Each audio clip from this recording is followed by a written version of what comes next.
tuned in to the Community Cats podcast. Ready? Let's go.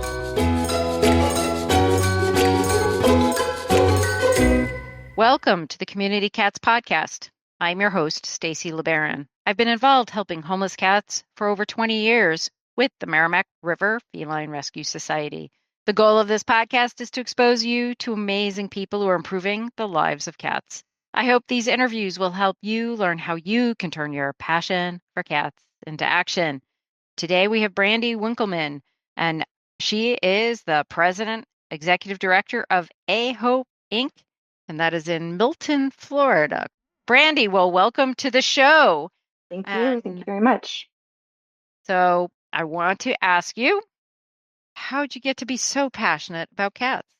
Well, I would like to say that the first passion wasn't with cats themselves, but in the animal shelter that we have here locally, and my volunteer work at that animal shelter, working with a best friend of mine that worked in there.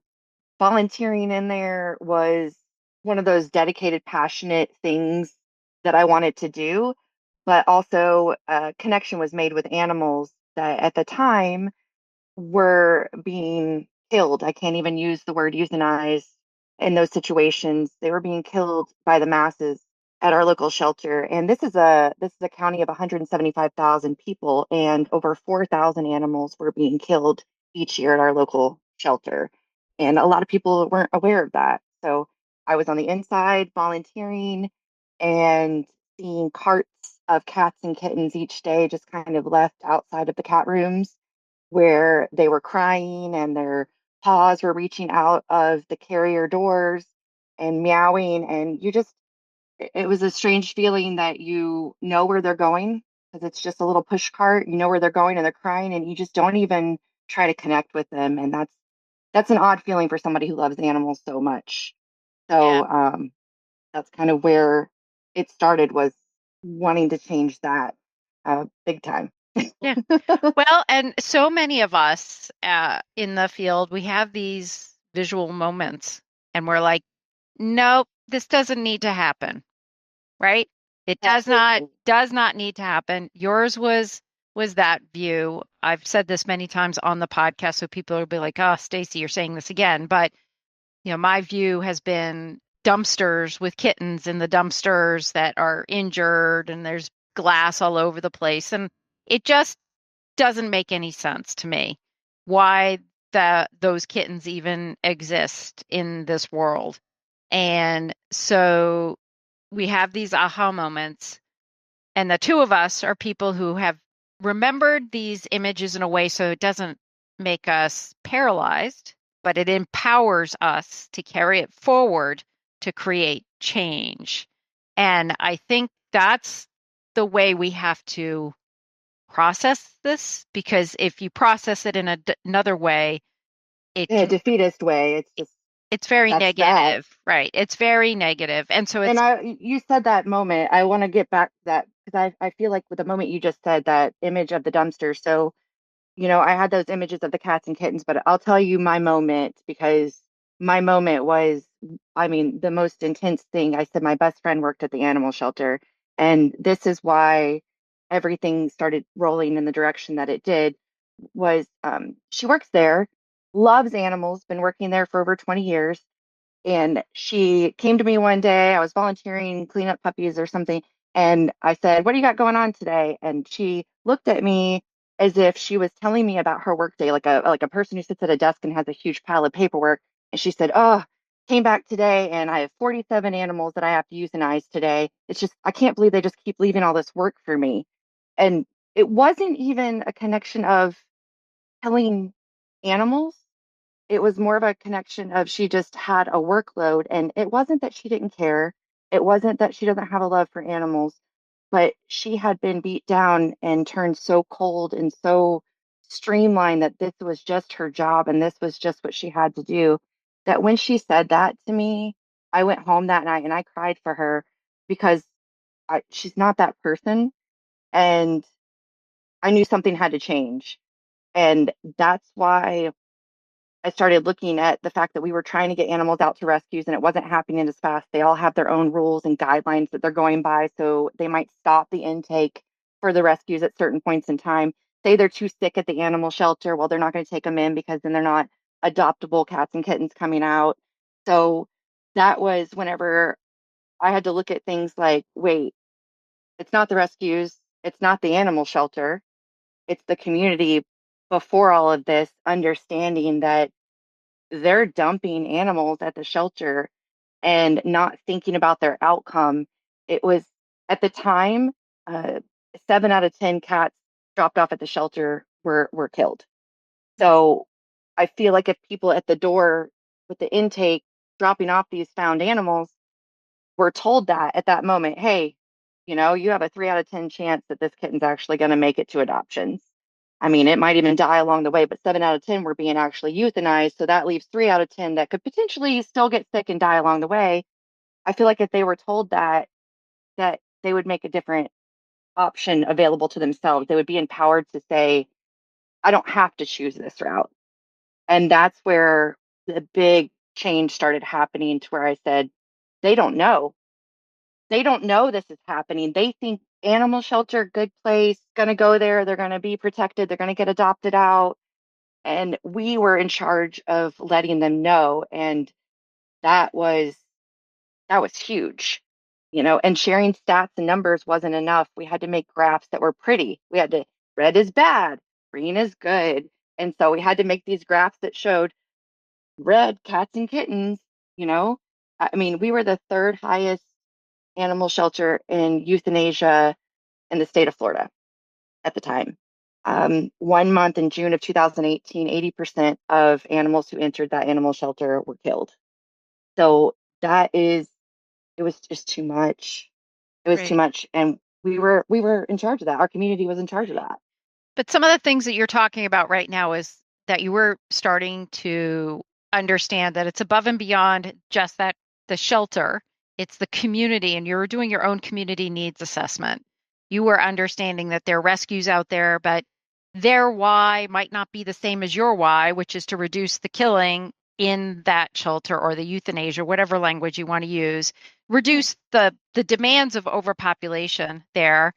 Folks are bringing in cats and kittens. And if you said, hey, maybe if I get them all spayed and neutered for you, Mhm. would you be able to take them back? Now the cats have more value, easier to find homes for them, having a Right. rabies vaccine, being spayed and neutered. Society welcomes that. And so that gives those cats another opportunity out there. So your brain at that point in time, again, not being frozen, you were starting to begin this process of looking at your community, looking at the needs assessment, looking at the resources that were needed in the community in order to reduce cat overpopulation. And everybody's Base role. and I think that's yep. like the needs and what's in there, the resources. It's a role. I got so upset seeing people attacking the animal shelter online, and I'm thinking they didn't go out and pick up those animals and bring them in. So Right. it's not that the rescues were bad for their choices. The shelter was bad for having to kill these animals, or the people were bad that were dropping them off. It was that we all had a role to play, and we all are part of the same community. These are people, family, friends inside that animal shelter having to kill these animals, and they love these animals too. There was animals they were putting down that they got attached to. So everybody had a role. And that's where I started saying, I love everybody along these steps. And I think every organization having to do with animals has a role. Private vet offices, nonprofit, humane societies, all of them had a role. And if we provided more resources and opened up that conversation a little bit more, we could help uh, change those numbers, and that it it made a difference. So when you were evaluating the resources within the county, what was missing? Spay neuter options, big time. We didn't have any low cost spay neuter options. We still don't right at this moment. Uh, so that was there were two life saving gaps, I will say, at that time. The life saving gaps were access to veterinary care that was affordable access, and the gap between sick overpopulated animals at the shelter and rescues willing to take them and rehabilitate them. So those two life-saving gaps to me were, and one's an intake and one's an outcome, right? So one is, spay neuter could help with that intake option, and then more availability to pull animals after they've been in the shelter was an outcome option. So those two were very much lacking. And so that's where our organization started forming and saying, these are two big programs we're going to move forward. Cats and kittens did not have rescues around here. There were smaller, TNR, trap neuter return groups that were helping out, but not sticking around. It seemed that the cat rescues were getting very much overpopulated if they were lasting for any amount of time. So we had to be smart and start doing it differently and showing people that could be done, because that you mentioned that this earlier before we started, that we were talking about showing them that there's other options in the community. There's other opening their eyes to what can be done. There's lots of can'ts, won'ts, and don'ts along the way, but the opposite of that is true as well. And it's finding that life-saving gap to fill it and say, okay, maybe you can't, but I can, or maybe you won't, but I will. I will throw myself out there. I mean, that's how we got TNR started in our area. We started working with the one of the smaller cities within the county, and they said, okay, here's our problem, because I start with problems. I never ask for money. I will tell you, that's one big thing. If you're in a community, especially rural communities like ours is, they are always focused on money. And these volunteers out in the community, the TNR groups and such, they're usually pulling out of their own pockets. They're volunteers. So that's a big thing. Money and being that angry cat lady, right? Like, crazy cat lady's coming into the office today to complain about something else. Don't be that person, because everybody has a role and everybody has a different path and mindset on things. And so what you have to do is meet them, meet them at their love language, speak to them on their level, understand what their issues are. And that's my very business mindset background and goal-oriented personality said, I love problems, right? Because that means I have a goal today. So when they told me they wouldn't do TNR in our community because of the people who called and complained, I said, here's my phone number. Anybody who calls and complains, you let them call me. And I was able to mitigate some conversations about why they were spraying, yelling, fighting, things like that, and help provide them options. I would go to people's houses and look at this damage they were speaking about, and I would fix things. I've fixed fences, I've cleaned cars before, I have scooped poop out of the flower beds, and then I've helped them plant flowers to keep the cats kind of away from their flower beds. So, those sonar devices for animals out of your yard, we've gotten those. Uh, but the city had faith and let me do it, and even provided $5,000 just to get us started with trapping and such. And so we did that. And within the next year, the county saw how well it was working.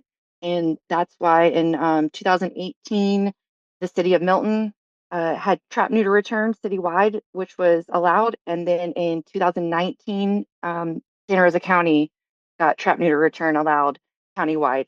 And their problems were the complainers.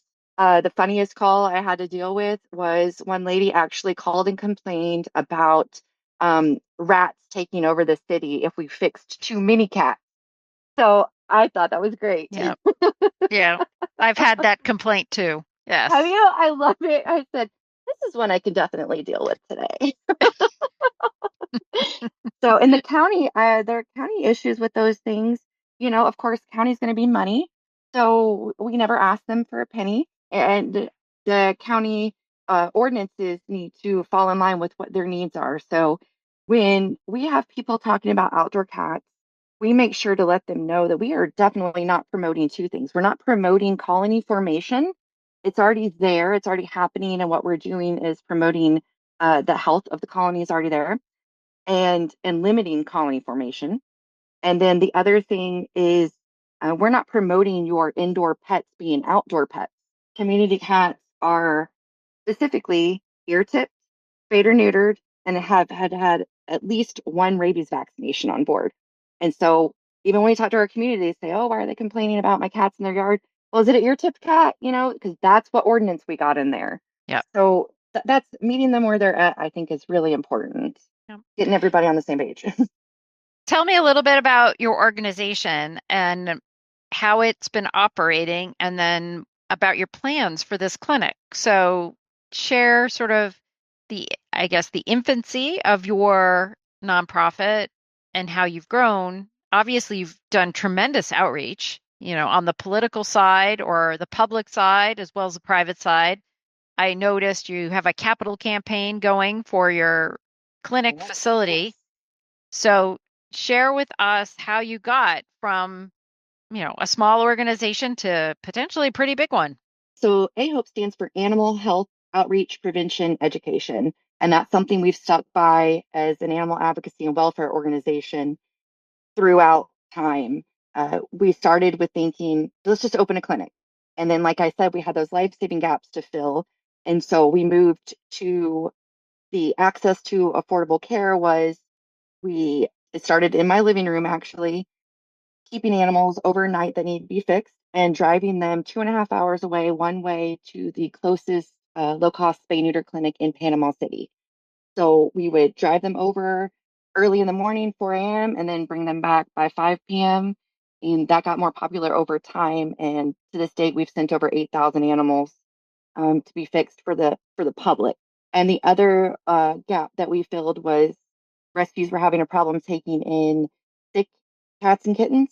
So I asked if we quarantine them in a foster care that was specifically medical, a medical foster for 2 weeks, and we got them vetted before transfer. Would they promise to take them in at the end of 2 weeks?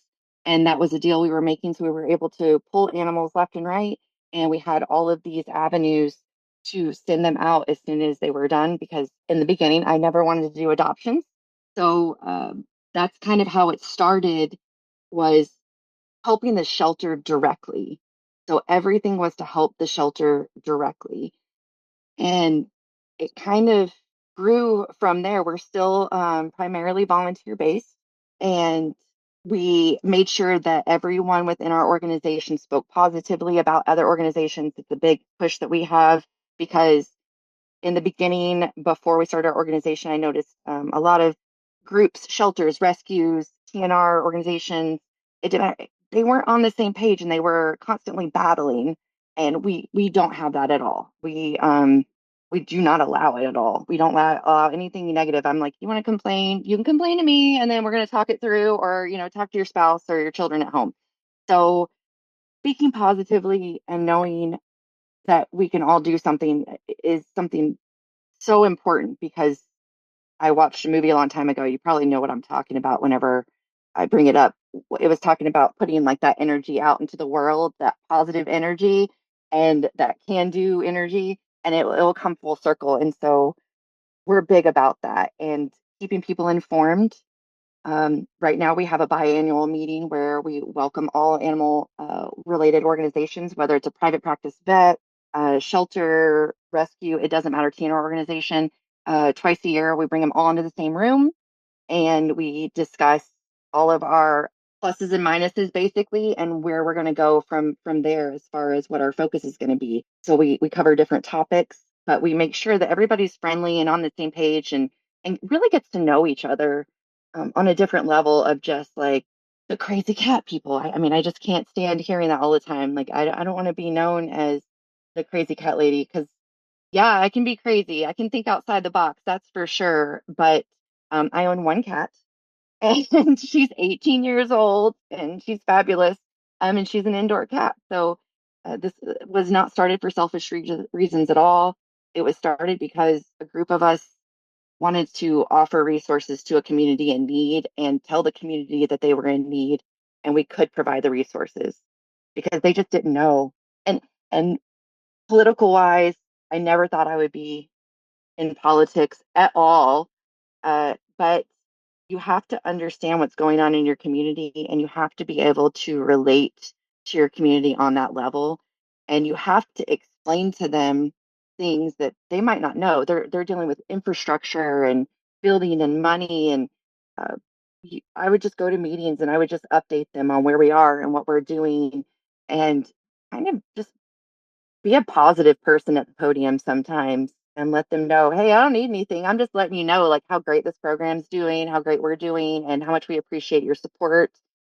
I don't know, just informing them. Don't get mad at people for not knowing. Let them know, let them make their own decisions, and then go from there because they don't know. They don't always know, you know? Mark your calendar. It's happening this Saturday. Join us this Saturday to learn the art of trap, neuter, return, a powerful way to transform the lives of community cats. Brought to you by Community Cats Podcast and Neighborhood Cats. This session is for anyone who wants to turn their passion for cats into action. Whether you're a seasoned caretaker or just starting out, there's something for everyone to learn. Don't wait. Reserve your spot now at communitycatspodcast.com/get TNR certified. Are you getting your message across to your entire community?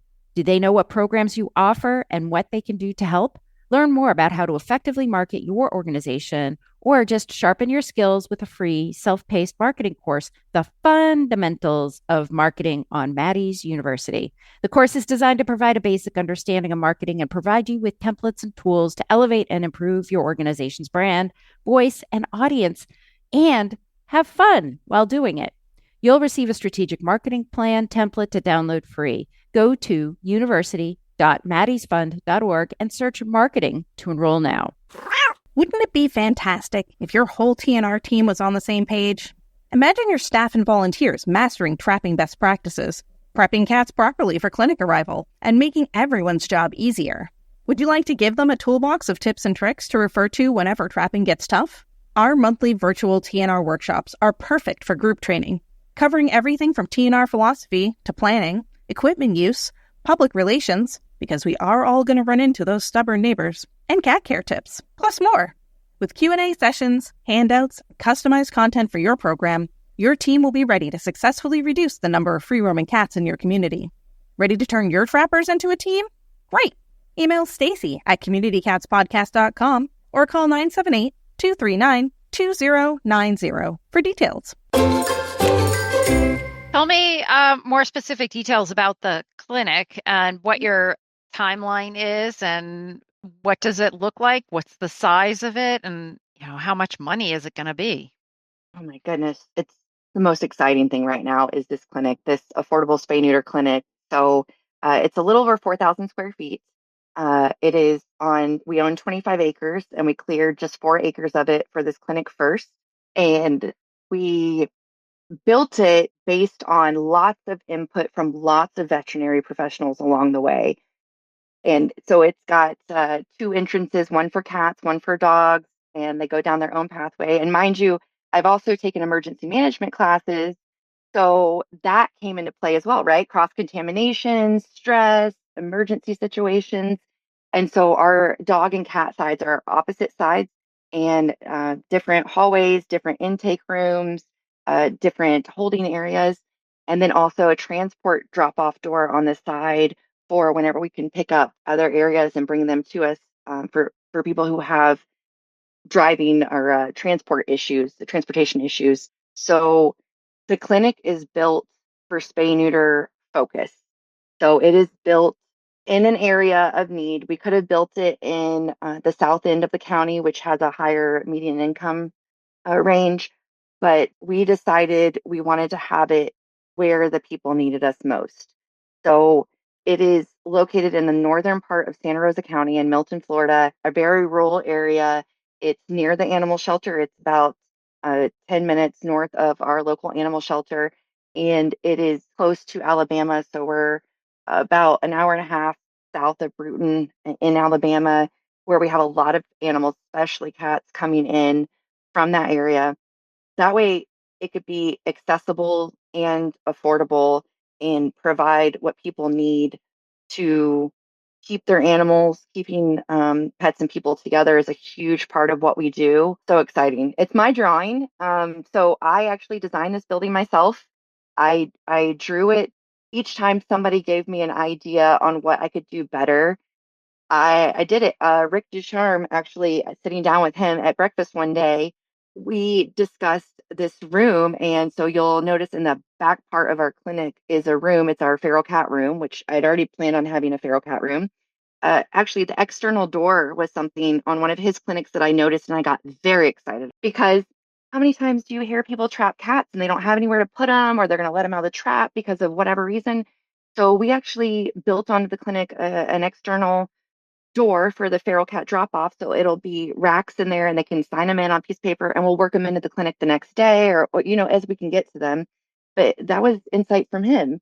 And working with Cameron Moore on her looking at these Jacksonville and Gainesville clinics over there, she sent pictures of how those layouts were. And I got excited and I thought, I've got to add this room bigger. I've got to make this light different. I've got to have these tables here. And then, like I said, I took the Florida SARC classes, the Florida Emergency Management animal classes, and that's big cross contamination, talking even about outside pole barns and such, going into those just really made sense to me. There was everything in it. And it's a metal building, so it can be expanded. So we can have more rooms in it eventually.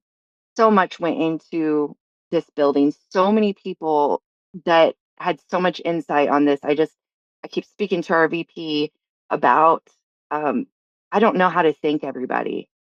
It's overwhelming sometimes, like every little thing that I look at, around me all the time. When I'm at our current facility right now is called the Paw Pad. It's 660 square feet.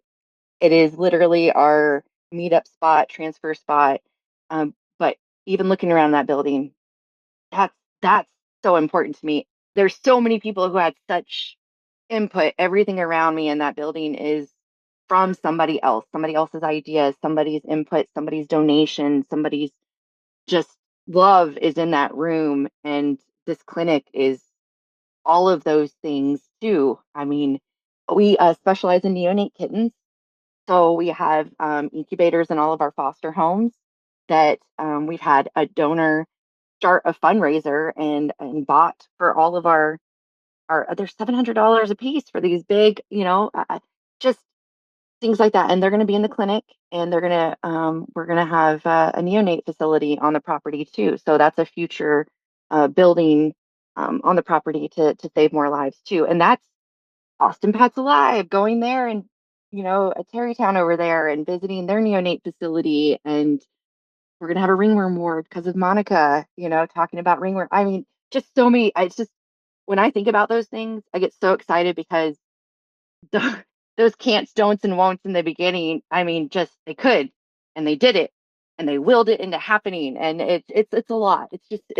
It's not me, and somebody said that the other day about we're selling the rooms, we're raising money for each of the rooms in the clinic, and people are putting their names on little plaques for them, and asked if I wanted my name on one of the rooms, and I'm like, it doesn't even feel right to me. I don't want my name on it anywhere because I have had my name on so many things along the way and people just don't know what they've done. They don't know. They could have had one sentence, one conversation with me, or like stopped by and had one thing that they were concerned about. It's all in that building. It's all there. Yeah. Tell me a little bit about the numbers. How much do you think that this is going to cost? And then my final question on this project is, are you worried about staffing the clinic? Oh my gosh.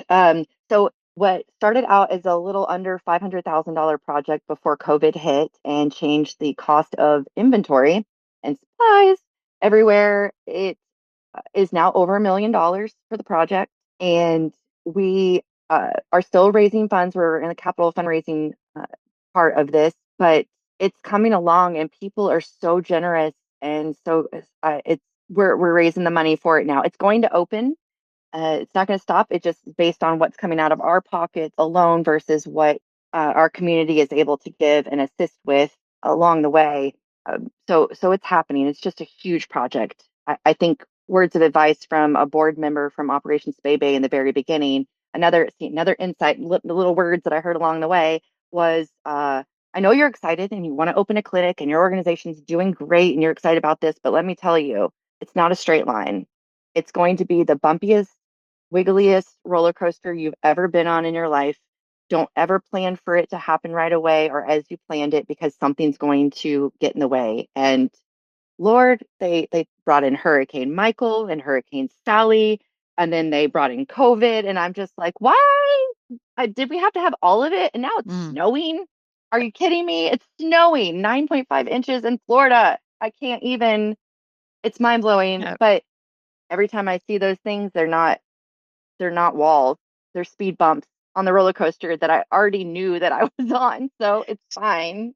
Right. So you feel like that too, with regards to the staffing, when you get to a certain point, you'll start working on bringing in staff? We're already working on that, actually. We've already hired our veterinarian since December 1st. We have a veterinarian who is our lead veterinarian. And Bissell, we got into the Bissell Pet Foundation program. So they do the veterinarians that come in as relief work to help out. And we have the Florida Animal Friend grant going on right now for $25 space for cats. So we're calling them No Kittens for Cattens, because we're trying to get ahead of the spring. And so any cats in our community that are under a year old get fixed for $25.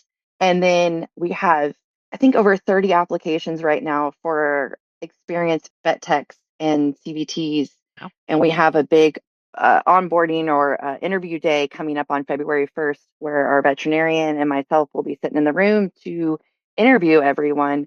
So I am not worried about staffing at all. I know we have a great product, a great organization, a great mission, and people have gotten excited about it along the way.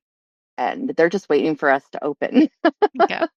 Excellent. Excellent. Brandi, if folks are interested in finding out more information about your organization, how would they do that? Our organization is at AHOPE, the number 4, SRC is in Santa Rosa County.com.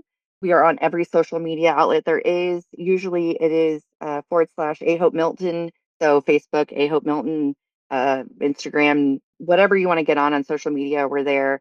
And obviously all of our contact information is on our website, and you can contact any of us that way. See everything. We're a very transparent organization. So if you want to reach us, you can definitely do that. And is there anything else you'd like to share with our listeners today? Honestly, I always tell people, if it needs to happen in your community, it can happen. I think people stop whenever they think some level of authority tells them that it can't be done, or somebody who's done it before says that it can't be done. And every day, something or someone changes out. And so it's not about that it can't be done today by this person or that person, but it can be done. And you have to figure out how to get there and who can be on your team, who has the same mindset. And if there's not enough people with the same mindset, create it, share it, be transparent. That's the biggest thing you can do, is show people what you care about the most. Show people why you're so passionate about what you're passionate about. Don't do it in a sad way. Nobody wants to see dead animals posted all the time, or this red zone 5 days to live, or whatever it is. That's only bringing in people who feel bad for you. What you need is people who support you. You need the community who thinks like you. You need to create that kind of mindset change that only somebody as passionate and as involved and dedicated and on the ground floor as you are can do. And there are positive ways to do it. And I think everybody has that in them and just needs to share their story. Excellent. Brandi, I want to thank you so much for agreeing to be a guest on my show, and I hope we'll have you on in the future. I loved it. Thank you so much, Stacy. That's it for this week. Please head over to Apple Podcasts and leave a review. We love to hear what you think, and a 5-star review really helps others find the show. You can also join the conversation with listeners, cat caretakers, and me on Facebook and Instagram. And don't forget to hit follow or subscribe on Spotify, Apple Podcasts, Google Podcasts, YouTube, Stitcher, or wherever you listen to podcasts so you don't miss a single show. Thanks for listening, and thank you for everything that you do to help create a safe and healthy world for cats.